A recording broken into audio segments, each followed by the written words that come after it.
देखिए, बड़ी महत्वपूर्ण टॉपिक है प्रतियोगिता परीक्षा के लिए, चाहे आपका बीपीएससी हो, आईएएस हो या बिहार दरोगा हो।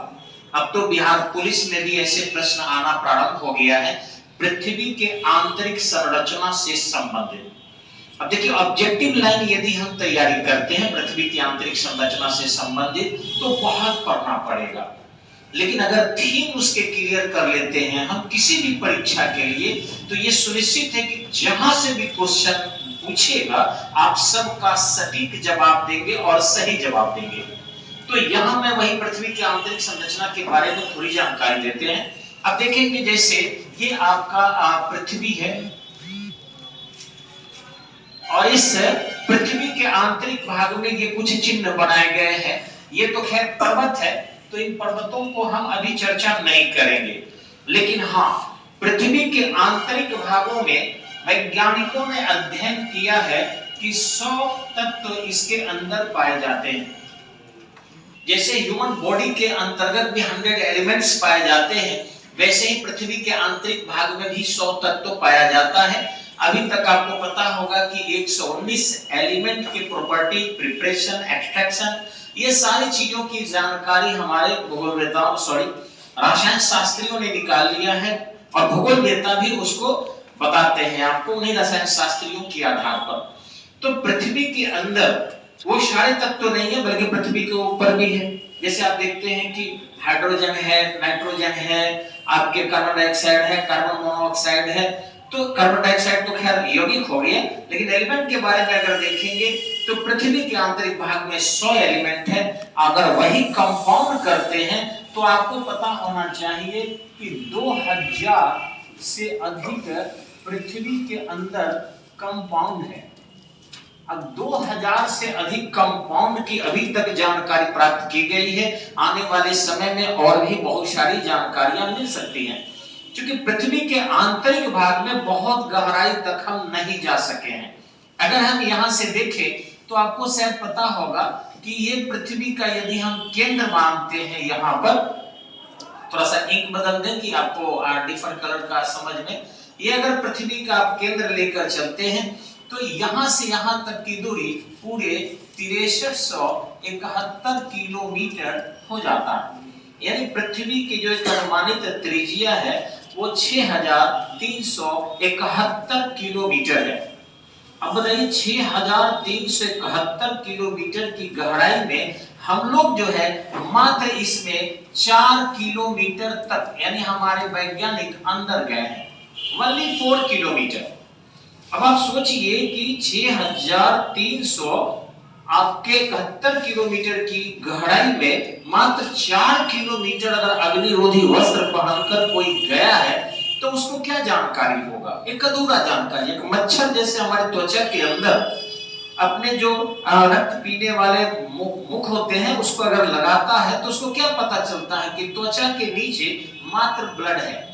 उसे क्या पता कि उसके नीचे हमारे नसें भी होती है, उसके नीचे हमारे जो हड्डियां होती है, हड्डियों के अंदर बोन मैरो होते हैं। तो हमारी सीधे तौर पर जानकारी पृथ्वी के अंदर की पूरी अभी भी नहीं है।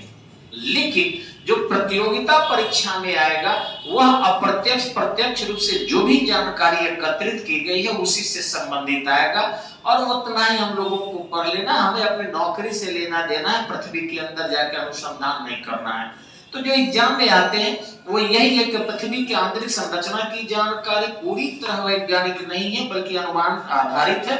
कुछ प्रत्यक्ष रूप से, कुछ अप्रत्यक्ष रूप से हमने उनका पिंडों के माध्यम से ज्ञात किया है। अब रहा कि आप देखेंगे अगर पृथ्वी के, तो हम एक छोटा सा यहाँ पर बना रहे हैं आपको समझने के लिए, ये प्लेट के अलावा भी, कि अगर इस पृथ्वी को हम देखें तो ये 3 भागों में बांटा जाता है। ठीक है, ये 3 भाग जो है, ये बाहरी भाग इसका जो पृथ्वी का होता है ये सियाल कहलाता है। ये आंतरिक भाग जो है इसका साइमा कहा जाता है, और सबसे आंतरिक भाग जो है आपका नीफे कहा जाता है। अब ये सियाल क्यों, देखिए यहाँ लिखा हुआ है, हालांकि इन्होंने सुधारने की कोशिश किया है इस फोटो पर लिखने वालों ने कि एल कैपिटल से लिख दिया है, लेकिन भूगोलवेताओं ने एल कैपिटल से नहीं लिखा था। आप देखिए मैग्नीशियम का ए में लिखा हुआ है, यानी कुछ त्रुटि भूगोल नेताओं के द्वारा की गई है यहाँ पर, क्योंकि आप रसायन शास्त्र पढ़ते हैं तो मैग्नीशियम का संकेत Mg होता है, ये पता है आपको सुस्पष्ट रूप से। तो इस तरीके से इसमें जब 100 तत्व है तो इन्होंने क्यों लिखा कि ये जो बाहरी भाग है यहाँ सियाल ही ज्यादा है, मैंने भी लिखा। यहाँ जो मध्य भाग है यहाँ पर साइमा ज्यादा है, और आंतरिक भाग में निकेल और फेरस ज्यादा है। इसलिए नहीं कि केवल वही है, हाँ ये जरूर है कि 100 तत्वों के अगर हिस्सेदारी उसमें बांटे तो सबसे ज्यादा ये बाहरी भाग जो हम देख रहे हैं यहाँ पर सियाल है, यानी सिलिकॉन एल्युमिनियम की मात्रा ऊपरी भाग में ज्यादा है। जैसे प्याज का छिलका हम लेते हैं तो प्याज में तो खैर बहुत सारे छिलके होते हैं, लेकिन वैसा अगर मोटे तौर पर पृथ्वी को हम भागों में बांटे तो 3 भागों में हम बांटते हैं। बाहरी भाग जो प्याज का छिलका होता है सबसे ऊपरी वाला जो हम लोग नोच के फेंक देते हैं उसको हम लोग कहते हैं भूपर्पटी, भूपर्पटी, not a sial, not a sima, not a nife, भूपर्पटी मींस एकदम ऊपरी भाग, पपड़ी, दही का छाली, ऊपरी भाग। अब जो भूपर्पटी वाला भाग है आपका वो 40 किलोमीटर मोटा होता है, एकदम ध्यान रखेंगे आप लोग। ये एनसीईआरटी के पुस्तकों में भूगोल के सिद्धांत 11वीं कक्षा में स्पष्टतः लिखा गया है, और ये जितना भी आप कंपटीशन के गाइड पढ़ते हैं उसमें मान्यता प्राप्त आपको एनसीईआरटी है, एनबीटी है। बार बार मैं आपको कहता हूं कि आंकड़े उसके परफेक्ट माने जाते हैं, गवर्नमेंट के किताब है उसी आंकड़े पर विश्वास करेंगे, बाकी आंकड़े किताबों को हम अन्य नॉलेज के लिए पढ़ेंगे।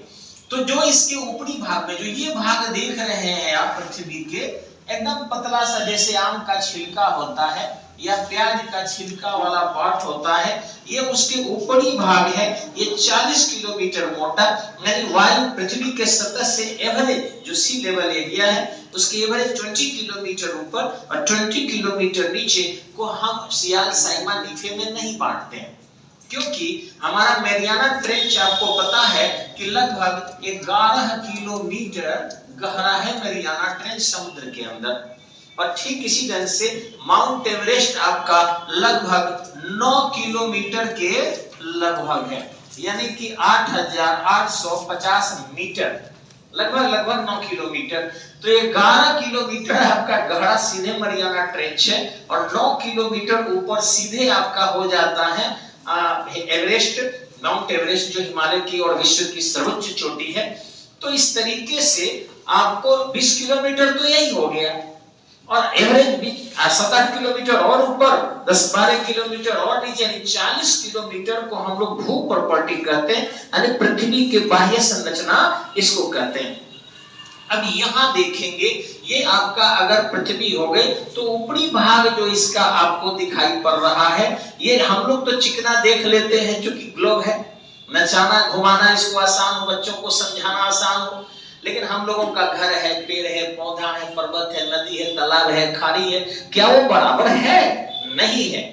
ये तो फुटबॉल की तरह हम बना दिए हैं हम लोग कि हम लोग को शोभे, अच्छा लगे, लेकिन ऐसा कुछ है नहीं। पृथ्वी में आपको ऊंच खाल, गड्ढा वगैरह, पर्वत, नदी, नाला ये सारे बने हुए हैं। अतः उस जो चेंजिंग है, जैसे लोग कहता है इनका चेहरा चिकना है, चिकना का आंख धसा है, नाक उठा है, ओठ अलग है, कान अलग है, लेकिन एकदम चपटा चेहरा कहाँ होता है किसी का? लेकिन लोग कहते हैं खूब सुंदर गोल गाल चेहरा है। वैसे ही पृथ्वी के बारे में लोग कहता है ऐसा कुछ है वगैरह नहीं। पृथ्वी के ऊपरी भाग तो उसको हम लोग छोड़ देते हैं। अब अंदर की भाग जो हम प्याज के अंदर के छिलके की बात कर रहे हैं, वैसे 3 भागों में बांटते हैं। सिलिकॉन और एल्युमिनियम के प्रधानता के आधार पर सियाल, सिलिकॉन और मैग्नीशियम के प्रधानता के आधार पर साइमा, निकेल और फेरस के प्रधानता के आधार पर निफे कहते हैं। अब रही बात आपको कि इस सियाल, साइमा, निफे को दूसरे नाम से भी जानते हैं। जैसे ये सियाल एरिया है, इसको हम लोग फर्स्ट नाम देते हैं क्रस्ट भी कहते हैं, ये क्रस्ट कहा जाता है, या इसको हम लोग पृथ्वी का ऊपरी भाग कहते हैं। दूसरा ये जो साइमा है, देखिए यहाँ लिखा हुआ ऑलरेडी, ये भाग जो है आपका मेंटल कहा जाता है, यानी साइमा को हम मेंटल भी कहते हैं और निफे को हम लोग क्रोड भी कहते हैं। ये तीनों नाम देख सकते हैं आप कि आपका सियाल एरिया को भूपर्पटी में भी जोड़ दिया जाता है, साइमा को हम लोग मेंटल भी कहते हैं और नीफे को हम लोग क्रोड कहते हैं।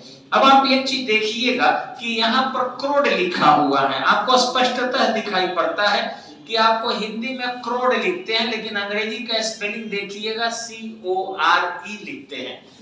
ये नहीं कि CRODE क्रोड लिखेंगे, नहीं, लेकिन पढ़ेंगे इसको कोर नहीं, क्रोड पढ़ेंगे।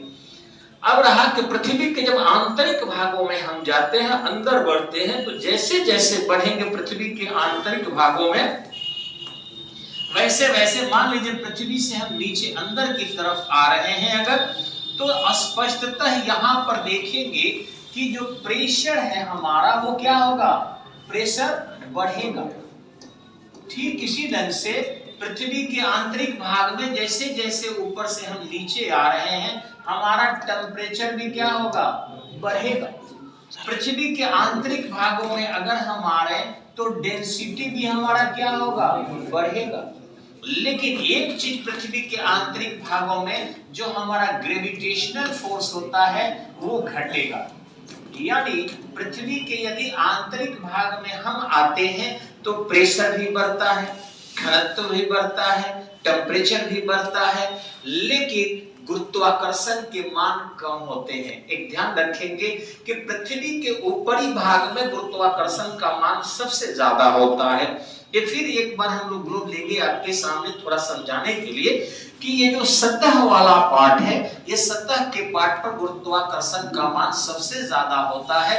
और यदि पृथ्वी के घूर्णन और परिक्रमण, ज्यादातर घूर्णन, याद रखिएगा घूर्णन गति को पृथ्वी के रोक दिया जाए तो सभी जगह गुरुत्वाकर्षण के मान बराबर होंगे। पृथ्वी के इस घूर्णन गति को रोक दिया जाए तो सभी जगह गुरुत्वाकर्षण के मान बराबर होगा। पृथ्वी चूंकि ये घूम रही होती है पश्चिम से पूर्व दिशा में, ऐसी स्थिति में यहाँ विषुवत रेखा पर इसके घूर्णन के मान सबसे ज्यादा होता है, और जहाँ घूर्णन के मान सबसे ज्यादा होगा गुरुत्वाकर्षण के मान वहां कम होते हैं। ठीक इसी ढंग से यहाँ ध्रुव है उत्तरी, यहाँ ध्रुव है दक्षिणी। यहाँ गुरुत्वाकर्षण कम इसलिए होता है क्योंकि यहाँ घूर्णन कम होता है। यहाँ पृथ्वी तेज गति से घूम रही है, यहाँ पृथ्वी कम तेज गति से घूम रही है। तो इस ढंग से ऐसे सतह पर बराबर होता है गुरुत्वाकर्षण। इसके घूर्णन के कारण आपके गुरुत्वाकर्षण के मान घटते और बढ़ते। अगर पृथ्वी के घूर्णन गति को हम दुगना कर दें तो 4 गुना कम हो जाएगा। जिस गति से पृथ्वी घूम रही है, अगर उस गति को हम दुगना कर दें तो गुरुत्वाकर्षण के मान 1/4 हो जाएगा, यानी और कम हो जाएगा।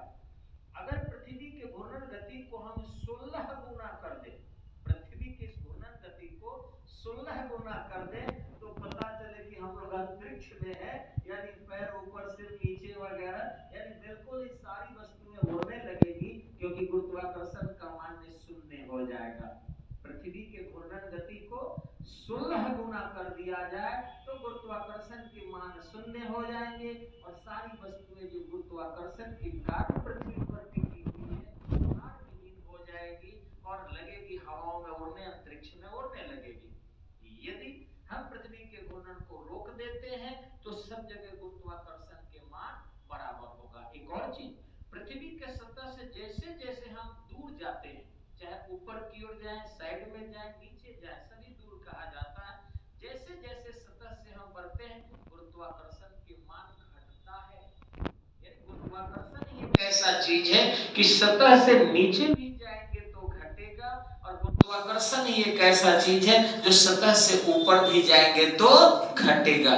और तो और अगर इसको गति भी देते हैं तो गुरुत्वाकर्षण के मान कम होता है। ऐसे समझिए, आपको याद नहीं होगा क्योंकि विद्यार्थी है, हम तो थोड़ा सा उन सब चीजों की चर्चा नहीं करेंगे, लेकिन हल्का सा कि जैसे गाल है आपका और थोड़ा सा इसको ऊपर से स्पर्श करते हैं तो अच्छा लगता है।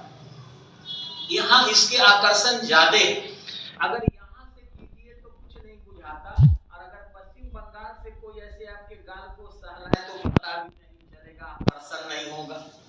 अगर इस पर स्पर्श करे त्वचा पर तो आकर्षण हो, और वहीं छेद करके गाल के अंदर जाके कोई अगर सुगराए तो दर्द होगा। यानी अंदर भी जाने से आपके आनंद खत्म होंगे, बाहर भी जाने से आकर्षण खत्म होंगे, और इस त्वचा पर आकर्षण का मान क्या होगा? सबसे ज्यादा होगा। वैसे ही पृथ्वी के त्वचा पर आकर्षण के मान सबसे ज्यादा होंगे। अब आप भी कई बार देखते होंगे एक दूसरे से प्रेम करते हैं, लेकिन भागम भाग की जिंदगी में आपके प्रेम का मान क्या हो जाता है? कम हो जाता है। भागम भाग में प्रेम का मान कम हो जाता है। स्थिर रहते हैं तब प्रेम का मान क्या होता है? सताते रहता है, सताते रहता है। वही चीज है कि पृथ्वी भी अगर स्थिर हो जाए तो आकर्षण बढ़ जाता है, और पृथ्वी भी यदि तेज गति से और घूमने लगे, आपका और लोड बढ़ जाए, काम बढ़ जाए, तो सब प्रेम क्या होता है?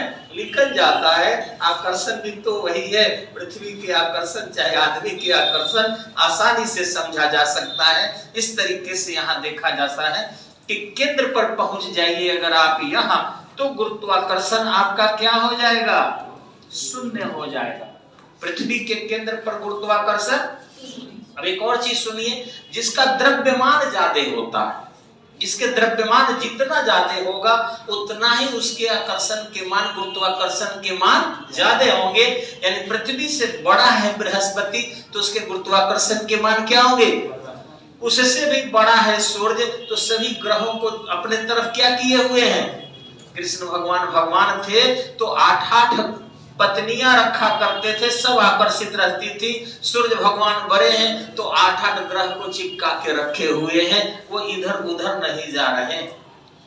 कृष्ण भगवान शक्तिशाली थे तो पता नहीं 66-67 गोपिकाएं रहती थी अगल बगल डोलती हुई। इसी ढंग से आपको आप जो सूर्य है शक्तिशाली है तो 66 के आसपास उपग्रह है आपके। ठीक इसी ढंग से कृष्ण भगवान शक्तिशाली थे तो अन्य अनेक भक्त सुदामा से लेकर गरीब अमीर सब जो भिक्षावृत्ति करते थे वो लोग भी जुड़े हुए थे। वैसे ही हम लोग भी एस्ट्रॉयड जो है जुड़े हुए हैं सूर्य के साथ, यानी जैसे भगवान के साथ जुड़ते हैं। तो जिसमें जितने द्रव्यमान होगा उतना ही उसके अंदर आकर्षण की मान होगी। पृथ्वी में जो है आपका जितना द्रव्यमान है उसके अनुसार इसमें गुरुत्वाकर्षण का मान होता है। अगर पृथ्वी के इस पार्ट को हम हटा दें तो गुरुत्वाकर्षण का मान और कम होगा, इस पार्ट को हटा दें तो गुरुत्वाकर्षण के मान और कम होंगे। यानी जस जस पृथ्वी को छोटा करते जाएंगे, और यही कारण है कि केंद्र पर पहुंचने पर पृथ्वी के द्रव्यमान शून्य हो जाएंगे, और शून्य द्रव्यमान के अंदर किसी प्रकार का कोई आकर्षण नहीं होता है। और इस तरीके से द्रव्यमान से बाहर भी जाने लगे तो गुरुत्वाकर्षण के मान क्या होते हैं? कम होते हैं। अब पृथ्वी के यदि हम आंतरिक संरचना के बारे में देखें कि अंदर क्या क्या चीजें हैं, तो ध्यान रखेंगे कि जब पृथ्वी के आंतरिक भाग में हम बढ़ते हैं तो प्रत्येक 32 मीटर नीचे जाने पर 1 डिग्री सेल्सियस टेम्परेचर इंक्रीज होता है। प्रत्येक 32 मीटर नीचे जाने पर 1 डिग्री सेल्सियस ताप बढ़ता है। अब 1 डिग्री सेल्सियस इस क्रम से अगर ताप बढ़े तो यहाँ का ताप यानी कि क्रोध का ताप लगभग 50,000 डिग्री सेल्सियस हो जाएगा। ध्यान रखेंगे, जबकि होता नहीं है। ठीक इसी ढंग से आप पुराने एनसीईआरटी के किताब देखेंगे, उसमें स्पष्टता लिखता है कि पृथ्वी के आंतरिक भाग में यदि 29 किलोमीटर की गहराई पर अगर आप जाते हैं तो आपका टेम्परेचर बढ़कर 25,000 डिग्री सेल्सियस हो जाता है। लेकिन पुनः भूगोलवेताओं ने जब अध्ययन किया तो निष्कर्ष पर पहुंचे कि सियाल क्षेत्र में लगभग 300 किलोमीटर नीचे जाने पर प्रति 32 मीटर पर 1 डिग्री सेल्सियस टेम्परेचर इंक्रीज होता है। फिर से सुनेंगे कि अगर आप सियाल क्षेत्र में जाते हैं तो प्रति 32 मीटर नीचे जाने पर 1 डिग्री सेल्सियस टेम्परेचर बढ़ता है। 300 किलोमीटर से नीचे जाने पर प्रति किलोमीटर 1 डिग्री सेल्सियस बढ़ता है, और ठीक उससे भी नीचे जाने के बाद 12 किलोमीटर जाने पर 1 डिग्री सेल्सियस टेम्परेचर बढ़ता है। और इस तरीके से हम देखेंगे, यहाँ आपको मैं लिख देता हूं कि 32 मीटर अगर आप नीचे जाते हैं तो आपका टेम्परेचर जो है यानी पृथ्वी का टेम्परेचर जो है 1 डिग्री सेल्सियस बढ़ता है। ये ऊपर का तीर का निशान से अंदाजा लगाइए कि बढ़ता है। लेकिन ये जो काम होता है आपका केवल सियाल क्षेत्र में होता है, और वो भी 300 किलोमीटर तक ही होता है, उसके नीचे नहीं होता। लेकिन जैसे ही उसके नीचे जाएंगे हम, तो आपका प्रति किलोमीटर टेम्परेचर जो है आपका 1 डिग्री सेल्सियस बढ़ता है 1 किलोमीटर पर। ध्यान रखिए कहां मीटर है और कहां 1 किलोमीटर पर। लेकिन जब इससे भी नीचे जाते हैं, यानी 29 किलोमीटर के जब हम नीचे जाते हैं, आगे बढ़ते हैं पृथ्वी के केंद्र की ओर, तो प्रति 12 किलोमीटर अगर हम नीचे जाते हैं तो 1 डिग्री सेल्सियस टेम्परेचर इंक्रीज करता है, यानी 1 डिग्री सेल्सियस ताप बढ़ता है। इस हिसाब से अगर हम देखें तो एवरेज, ये भी फिक्स नहीं है, एवरेज वैज्ञानिकों का मानना है, भूगोल वेताओं का मानना है कि पृथ्वी के केंद्र पर टेम्परेचर लगभग 2000 डिग्री सेल्सियस होता है, ऐसा मानना है। अब तो देखा किसी ने नहीं, अब वो अनुमान लगाते हैं कि 2000 डिग्री अगर सेल्सियस टेम्परेचर है इस करोड़ भाग पर, तो वैसी स्थिति में यहाँ उपस्थित जो आपका निकेल है एंड आपका फेरस है, ये दोनों मेल्ट कर जाएगा। अब मेल्ट कर जाएगा तो भौतिकी का एक सिद्धांत है, वह यह है कि किसी भी मेटालिक कैरेक्टर एलिमेंट्स के टेम्परेचर यदि इंक्रीज किए जाते हैं और इंक्रीज करने के बाद यदि उसके वॉल्यूम बढ़ने की प्रोबेबिलिटी होती है, तो वैसी स्थिति में अगर उसके एक्सपेंशन के कोई प्लेस नहीं मिले, उसके जो वॉल्यूम है उसको बढ़ने का कोई जगह नहीं मिले, तो वैसी स्थिति में वह मेल्ट नहीं करेगा। किसी भी मेटालिक कैरेक्टर एलिमेंट के टेम्परेचर को मेल्टिंग पॉइंट पर भी पहुंचा दिया जाए अथवा मेल्टिंग पॉइंट से ऊपर भी टेम्परेचर कर दिया जाए, और फिर भी उस मेटालिक कैरेक्टर एलिमेंट को अपने वॉल्यूम को एक्सपेंस करने का यदि कोई प्लेस नहीं मिले, तो वैसी स्थिति में टेम्परेचर ज्यादा होने के बावजूद भी वह पदार्थ मेल्ट नहीं करता है। यह फिजिक्स का सिद्धांत है। अब ध्यान रखेंगे कि आपने ही पढ़ा था कि यहां जाने के बाद आपका प्रेशर बढ़ जाता है। अब सोचिए कि 6371 किलोमीटर जाने के बाद कितना प्रेशर होगा। जब इस पृथ्वी के सतह पर जो समुद्र तल माना जाता है 10 से 33 मिलीबार वायुमंडलीय दाब होता है, पृथ्वी के सतह पर कितना दाब होता है? लगभग 10 से 33 मिलीबार। वायुमंडलीय दाब को बार से निकालते हैं, और अभी भी छपड़ा में भी अगर आप देख लेंगे तो वायुमंडलीय दाब मेरे हिसाब से 10 से 14 मिलीबार आपको आ रहा होगा। अभी आप नेट पर देख सकते हैं, एकदम सीधे सीधे अनुमान मेरा जो होता है लगभग सही होता है। तो इतना मिलीबार दाब आपका अभी भी है। तो इस तरीके से एवरेज जो है प्रशांत महासागर के जो समुद्र के लेवल है वहां से हम लोग निकालते हैं। तो इतना दाब जब पृथ्वी के सतह पर है, तो पृथ्वी के सतह से जब नीचे जाएंगे तो कितना दाब होगा अंदाजा लगा दीजिए। और जब प्रेशर यहाँ हाई होगा, तो अभी फिजिक्स के सिद्धांत आपने पढ़ा है कि प्रेशर जब वही बढ़ते हैं और वैसी स्थिति में मेल्टिंग पॉइंट का मान भी बढ़ जाता है। किसी भी चीज का जब बॉइलिंग पॉइंट का भी प्रेशर पर मान बढ़ता है, तभी तो प्रेशर कुकर में जब हम खाना बनाते हैं तो पानी का टेम्परेचर सामान्य ताप दाब पर 100 डिग्री सेल्सियस होता है, यानी कि बॉइलिंग पॉइंट। लेकिन वही प्रेशर कुकर में डाल देते हैं, यानी प्रेशर दुगना करने पर पानी का बॉइलिंग पॉइंट हो जाता है 110 डिग्री सेल्सियस। अगर उस प्रेशर को हम 4 गुना कर देते हैं तो 125 डिग्री सेल्सियस पर वो क्या करता है? बॉइल होता है पानी। और यही कारण है कि हमारा खाना अच्छे जाके, कई बार सवाल फिजिक्स में पूछता है कि प्रेशर कुकर में खाना जो है जल्दी पकने के कारण क्या है, और वो किस पर निर्भर करता है? प्रेशर कुकर के मेटल पर, नीचे के टेम्परेचर पर, प्रेशर कुकर के ढक्कन पर, उसके सीटी के वजन पर। सीटी के वजन अगर प्रेशर कुकर लगा दीजिए और सीटी ना लगाइए तो खाना जैसे तसली में बनता है वैसे बनेगा। अगर सीटी उसका हल्का रखिएगा तो जल्दी पकेगा, प्रेशर बनेगा नहीं तो नीचे बॉइलिंग पॉइंट क्या होगा? कम होगा। प्रेशर ज्यादा रख दीजिएगा तो उसका बॉइलिंग पॉइंट ज्यादा हो जाएगा और खाना जल्दी बनेगा।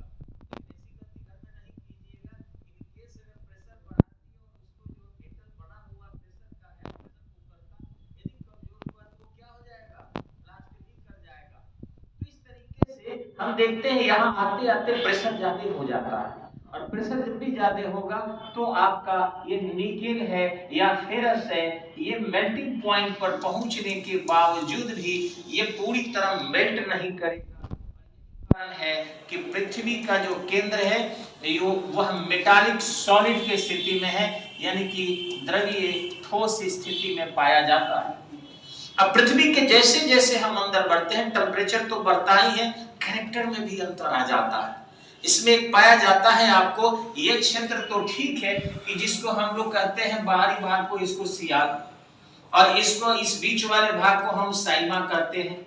लेकिन इस साइमा को मेटल भी कहा जाता है, और साइमा में ही एक पाया जाता है ये पॉइंट जिसको एस्थेनोस्फीयर कहते हैं। अब देखेंगे थोड़ा सा, फिर से यहाँ मैं लाता हूँ आपको कि इस वाले पार्ट में, यानी कि ये जो मेटल वाला एरिया है, ये जो दूसरा भाग है आप देख रहे हैं, इसके जो पार्ट है, और ये देख लीजिए नीचे वाला जो पार्ट है, यहाँ पर पूरा का पूरा द्रवीय स्थिति में पाया जाता है। यानी आग की दरिया, जिसको आग की दरिया कहते हैं, ये आग की दरिया पृथ्वी के अंदर आंतरिक भाग में घूमते रहता है। और इसी आग के दरिया के ऊपर 7 प्लेट की चर्चा की गई थी। हालांकि बहुत पहले मैंने कहा था कि पृथ्वी पर प्लेटों की संख्या 8 है, क्योंकि हम लोगों के खोपड़ी में भी हड्डियों की संख्या क्या है, 8 है। मैंने बस इस आधार पर दिल्ली में भी पढ़ाया करता था, और यहाँ भी मैं वही बात करते रहता था। लेकिन 2020 में भूगोलवेताओं ने खोज लिया है कि प्लेटों की संख्या पृथ्वी पर 8 है। कुछ प्लेट ऐसे हैं आपको बने हुए, तो कुछ प्लेट आपको यहाँ से ऐसे प्लेट बन गए, एक प्लेट हो गया, ठीक इसी ढंग से दूसरा प्लेट हो गया, ये सब प्लेट नंबर 1 हो गया, प्लेट नंबर 2 हो गया, इसी ढंग से ये तीसरा प्लेट हो गया, ठीक इसी ढंग से ये चौथा प्लेट हो गया, ये जो है इसी पर सब तैरते रहते हैं, 5वां प्लेट हो गया, ये आपके 6ठा प्लेट हो गया, ये आपके 7वां प्लेट हो गया, और ये आपका 8वां प्लेट हो गया। तो कुल 8 प्लेटें ऊपर तैरती रहती है इस स्टेनोस्फीयर पर। अब जो ये स्टेनोस्फीयर आप देख रहे हैं, ये पूरा का पूरा आग की दरिया है। जनरली जहां भी प्रेशर कम होता है वहां से ज्वालामुखी के उद्गार होने लगते हैं, और वह ज्वालामुखी का उद्गार जो है आपको बाहर निकल जाता है प्लेटों के कम पड़ने पर। अब इसके अंदर से अगर आपका कोई सवाल है तो निश्चित रूप से आप पूछिएगा। कोई सवाल है तो आप पूछ सकते हैं। क्या कैमरा उधर भी ले जाइए, किसी बच्चे का सवाल हो तो पूछिए। कोई सवाल आपसे? चलिए दीजिए कैमरा, मैं ही पूछ लेता हूं बच्चों से। जी कोई सवाल है? विभूति जी यूनिवर्सिटी स्टाफ है, आप बताइए। जी जी, ये चट्टान जो इन्होंने कहा कि साइमा के पास है, यानी यहाँ के आसपास वो कहना चाह रहे हैं। जी जी, साइमा के पास है। साइमा के पास तो कोई नहीं जाता है। नहीं, ये तो हम लोग इसके अंदर 4 किलोमीटर ही गए हैं। और साइमा जो है आपको बता दें, इन्होंने साइमा के बारे में बात कहा है, तो साइमा की जो दूरी है यहाँ से यहाँ अगर हम ले तो 300 किलोमीटर से साइमा शुरू होता है, और 2900 किलोमीटर के बीच साइमा। तो 300 किलोमीटर से 2900 किलोमीटर के बीच अगर साइमा है, तो आप मनुष्य ने तो 4 किलोमीटर गया। तो अभी तो सियाल को भी मनुष्य पूरा पार नहीं किया है, तो फिर साइमा में जाने की कहां बात होती है। आगे कोई सवाल? जी आपके द्वारा कोई सवाल हो, ध्यान रखिएगा कि आप एक स्टडी पॉइंट के छात्र हैं, और आप इतनी बेहतरीन हम बताने की कोशिश करेंगे, इसलिए एकदम ये सर्व नहीं करना है कि सवाल भारी है कि इजी है। कितना हो भारी हो, टेस्टिंग पॉइंट ऑफ व्यू से भी पूछिए। ईश्वर का आशीर्वाद है कि निश्चित रूप से बताया जाएगा। हाँ बोलिए सर। जो 8वां प्लेट खोजा गया उसका क्या नाम है? जी, इन्होंने कहा कि 8वां प्लेट ये क्लाडियल शिल्ड के नाम से, हालांकि कनाडा में पर्वत भी है, लेकिन क्लाडियल शिल्ड के नाम से जाना जा रहा है। नोमेनक्लेचर में जो है नासा के लोग बैठकर फिर इसकी विचार बैठक करेंगे 2022 में, तो फिर उसका नोमेनक्लेचर कर दिया जाएगा। अभी तक स्पष्ट नोमेनक्लेचर नहीं हो पाया है। आगे धन्यवाद, बैठिए। किसी और के द्वारा सवाल? बंधु आपके द्वारा कोई क्वेश्चन? अमित जी हाँ बोलिए। खान साहब सर मेरा क्वेश्चन है कि जो 8 प्लेट है हाँ। उसका सभी का नाम बताइए। जी जी, 8 प्लेट के नाम जो है सभी का अभी बोर्ड पर बता दें कि बाद में भी काम चलेगा? हाँ चलिए मैं बता देता हूँ। सबसे पहले जो पृथ्वी टूटी, थोड़ा लंबा क्वेश्चन है इनका, कि सबसे पहले जब पृथ्वी टूटी थी आपको बता दें, तो आपको इसके लिए थोड़ा पीछे जाना पड़ेगा, लंबा क्लास हो जाएगा।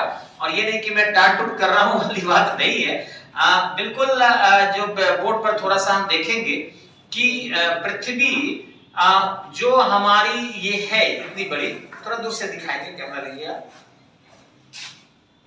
जी जी।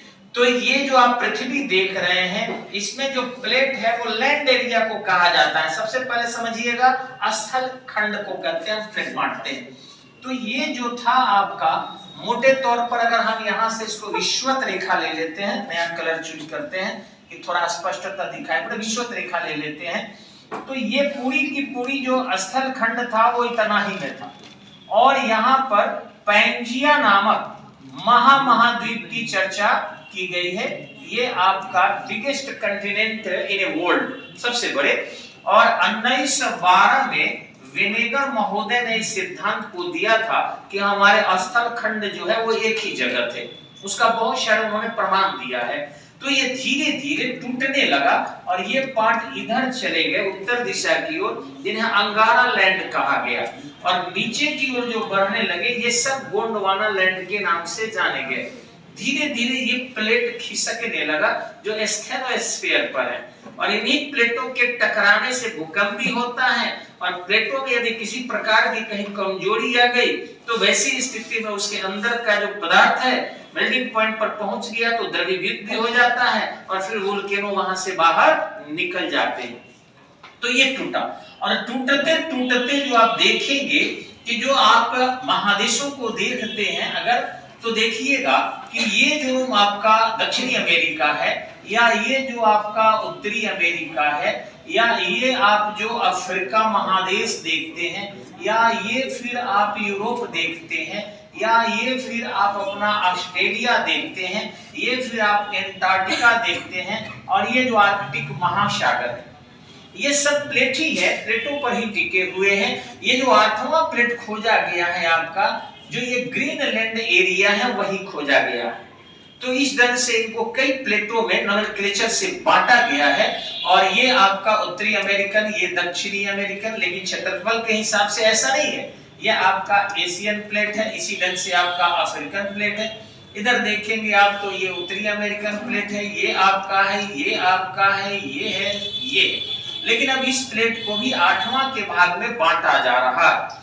तो वो आपको जो है हम दूसरे वीडियो में ज्यादा स्पष्ट करेंगे, क्योंकि वो एक वीक पॉइंट है। विनेगर महोदय को छोड़ के अगर हम चले और पैंजिया सिद्धांत को छोड़कर चले, और फिर कैसे जो है एग्लेटिकस नामक पौधे को प्राप्त किया गया, कैसे तट जो अफ्रीका का पश्चिमी था, अमेरिका का पूर्वी तट था, ये प्रमाण नहीं करेंगे तो अधूरा जानकारी हो जाएगी। इसलिए हमको थोड़ा सा कल के वीडियो में निश्चित ही इनको वर्गीकृत करेंगे हम। आगे कोई सवाल आपका, किसी भी व्यक्ति का? बिगेस्ट वीडियो होते जा रहा है, थोड़ा जल्दी से जल्दी हम लोग करें। किसी का कोई सवाल? बंदो कोई सवाल हो तो पूछिए आप लोग जी।